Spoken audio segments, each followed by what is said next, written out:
Pookode veterinary college വിദ്യാർത്ഥി സിദ്ധാർത്ഥന്റെ മരണവുമായി ബന്ധപ്പെട്ട കേസിൽ ആദ്യഘട്ട കുറ്റപത്രം സമർപ്പിച്ച് CBI. കൊച്ചിയിലെ പ്രത്യേക കോടതിയിലാണ് CBI കുറ്റപത്രം സമർപ്പിച്ചത്. ശ്രീകാന്ത് ചേരുന്നുണ്ട് കൊച്ചിയിൽ നിന്ന് വിവരങ്ങളുമായി. ശ്രീകാന്ത്, ആദ്യഘട്ട കുറ്റപത്രം വളരെ പെട്ടെന്ന് തന്നെ സമർപ്പിച്ചിരിക്കുന്നു CBI. വിശദാംശങ്ങൾ എന്താണ്?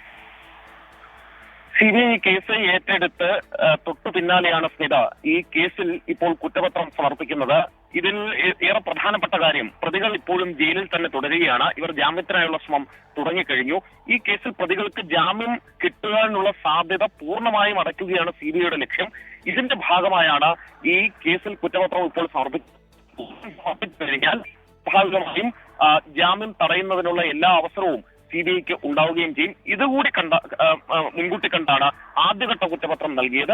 ഇനി ഇതിന്മേലുള്ള അന്വേഷണം നടക്കും. കൂടുതൽ കുറ്റവാളികൾ ഉണ്ടെങ്കിൽ, പ്രതികൾ ഉണ്ടെങ്കിൽ അവരെ കൂടി കൂട്ടിച്ചേർത്ത് വീണ്ടും സപ്ലിമെന്ററി ചാർജ് ഷീറ്റ് ഫയൽ ചെയ്യാൻ CBIക്ക് സാധിക്കുകയും ചെയ്യും. വിവാദമായ കേസാണ്, തെരഞ്ഞെടുപ്പാണ് നാളെ. അതിന് തൊട്ടു മുൻപ് CBI കുറ്റപത്രം നൽകിയിരിക്കുന്നു.